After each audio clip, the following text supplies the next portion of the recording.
দুর্নীতির বিরুদ্ধে পথে নামল বামেদের সংগঠন এসএফআই ও ডিওয়াইএফআই। শিক্ষা দুর্নীতির সঙ্গে যুক্ত রয়েছে হারাধনের 10টি ছেলে। কালীঘাটের 5তলা বিল্ডিংয়ে থাকা সর্বশেষ ছেলের গ্রেপ্তারের দাবিতে জাতীয় সড়ক অবরোধ করে প্রতীকী অবস্থান বিক্ষোভ করল বাম ছাত্র সংগঠন। বৃহস্পতিবার বিকেলে মালদহের চাঁচল 2 নম্বর ব্লকের মালতীপুর শামসি 81 নম্বর জাতীয় সড়ক অবরোধ করে বিক্ষোভ দেখানো হয়। শিক্ষা দুর্নীতির সঙ্গে যুক্ত রয়েছে হারাধনের 10টি ছেলে। কালীঘাটের 5তলা বিল্ডিংয়ে থাকা সর্বশেষ ছেলের গ্রেপ্তারের দাবিতে জাতীয় সড়ক অবরোধ করে প্রতীকী অবস্থান বিক্ষোভ করল বামেদের সংগঠন এসএফআই ও ডিওয়াইএফআই।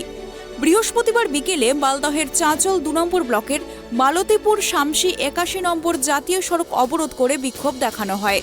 বিক্ষোভে নেতৃত্ব দিয়েছিলেন বাম ছাত্র সংগঠনের জেলা সভাপতি কৌশিক মিত্র, জেলার বাম যুব সভাপতি অরূপ পোদ্দার ও মালদা জেলা কমিটির সদস্য মেহমুদ আলম সহ দলের নেতা কর্মীরা। এদিন বিকেলে বামেদের ছাত্র যুব সংগঠন এসএফআই ও ডিওয়াইএফআই এর পক্ষ থেকে মালতীপুর স্ট্যান্ড থেকে একটি বিক্ষোভ ও প্রতিবাদ মিছিল বের হয়। মিছিলটি গোটা এলাকা পরিক্রমা করে মালতীপুর স্ট্যান্ডে এসে শেষ হয়। এরপর চাকুরির ক্ষেত্রে স্বচ্ছ নিয়োগ, কলেজে ভোট দ্রুত চালু ও পঞ্চায়েতে সুষ্ঠু নির্বাচনের দাবির পাশাপাশি হারাধনের 10ম ছেলের গ্রেপ্তারের দাবিতে 81 নম্বর জাতীয় সড়ক অবরোধ করে বিক্ষোভ দেখান বামেদের ছাত্র ও যুব সংগঠনের সদস্যরা। দীর্ঘক্ষণ ধরে চলে অবরোধ, বিক্ষোভ ও স্লোগান। বাম ছাত্র যুব সংগঠনের জেলা সভাপতি কৌশিক মিত্র বলেন, শিক্ষা দুর্নীতির সঙ্গে যুক্ত রয়েছে হারাধনের 10টি ছেলে। প্রথম ছেলে পার্থ চট্টোপাধ্যায়, দ্বিতীয় ছেলে অনুব্রত মণ্ডল, জীবন কৃষ্ণ সাহা, মানিক বন্দ্যোপাধ্যায় সহ আরও 4টি ছেলে ধরা পড়েছে। কিন্তু হারাধনের সর্বশেষ ছেলেটা থাকে কালীঘাটের 5তলা বাড়িতে। সেই 10ম ছেলের গ্রেপ্তারের দাবিতে আমাদের বাম ছাত্র যুব সংগঠনের প্রতিবাদ। ছেলে যুক্ত রয়েছে মূলত।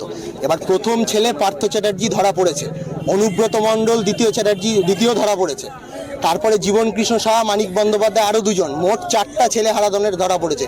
এখনও হারাধনের 6টা ছেলে বাকি রয়েছে।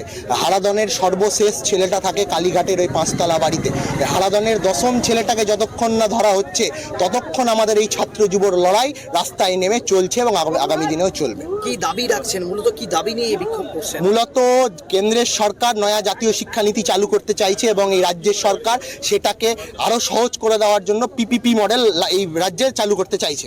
তো তার বিরুদ্ধে নয়া জাতীয় শিক্ষানীতি যাতে এখানে লাগু না হয় তার জন্য ছাত্রী ধর্ষণ দিনের পর দিন বেড়ে চলেছে এই রাজ্য সরকারের আমলে। এই ছাত্রী ধর্ষণের বিরুদ্ধে আমাদের লড়াই।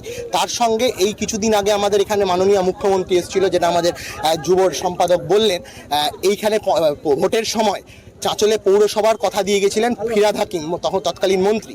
আজকে মুখ্যমন্ত্রী এসে এখানে বলছেন যে এখন এই পৌরসভা হবে না। চাঁচলবাসীর সঙ্গে একটা প্রতারণা করা হয়েছে, প্রতারণা আশ্বাস দিয়ে এখন সেই আশ্বাস রাখছেন না। আমরা তার জন্য রাস্তায় লড়াই করছি ছাত্র যুবরা। চাঁচলে অবিলম্বে পৌরসভার আমরা দাবি রাখছি।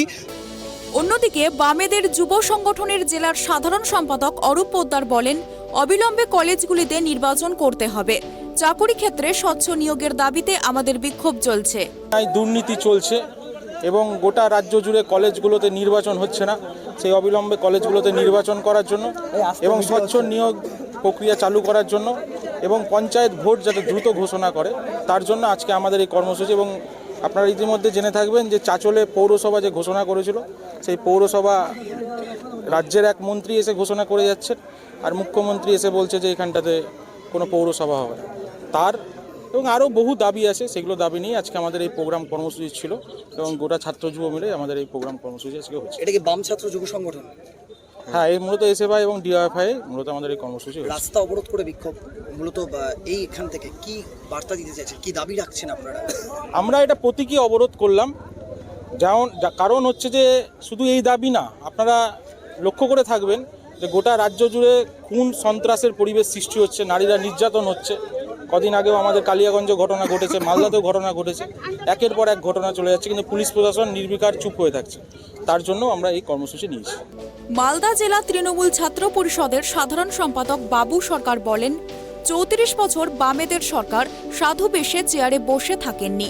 তারা নিজের স্ত্রী, ছেলে, জামাই ও নিকট আত্মীয়দের চিরকুটের মাধ্যমে চাকরি পাইয়ে দিয়েছিলেন। যোগ্যরা বঞ্চিত হয়ে থেকেছে। মানুষ ওদের প্রত্যাখ্যান করে রাজ্যে লাল ঝান্ডা তুলে ফেলে ঘাস ফুল ফুটিয়েছে। সিপিআইএমের বাইরে থেকে লাল হলেও ভেতরে জামের মতো কালো। বাম শাসনে তারা চিরকুটের মাধ্যমে দেশের খোপে তারা বউ বেটেদের নাম লিখে চাকরি পাইয়ে দিচ্ছে, তারা যোগ্যতাকে বঞ্চিত করে। আর আজকে তারা সাধু হচ্ছে, বড় বড় তারা ভালো হয়েছে। তাদের যে এই যে আজকের অবরোধ, বড় বড় ভাষণ, এগুলো শুধু একটা নাটক। সামনে ভোট রয়েছে, তারা নিজেদেরকে একটু প্রচারের আলো আনার জন্য এসব করছে। আমাদের দলে যদি কেউ দুর্নীতি করে থাকে তার বিরুদ্ধে আমাদের মুখ্যমন্ত্রী, আমাদের নেত্রী স্টেপ নিয়েছেন এবং আগামীতেও নেবেন। সিপিএমরা যেমনটা দেখতে লাল তেমনটা তারা না, তারা ভিতর থেকে অতিরিক্ত কালো, জামের থেকে কালো তারা। দুর্নীতি নিয়ে জল ক্রমশ ঘোলা হচ্ছে, শাসক দলের বিরুদ্ধে সরব হয়েছে বিরোধীরা। চাঁচল থেকে রুহুল আমিনের রিপোর্ট, ট্রাইব টিভি।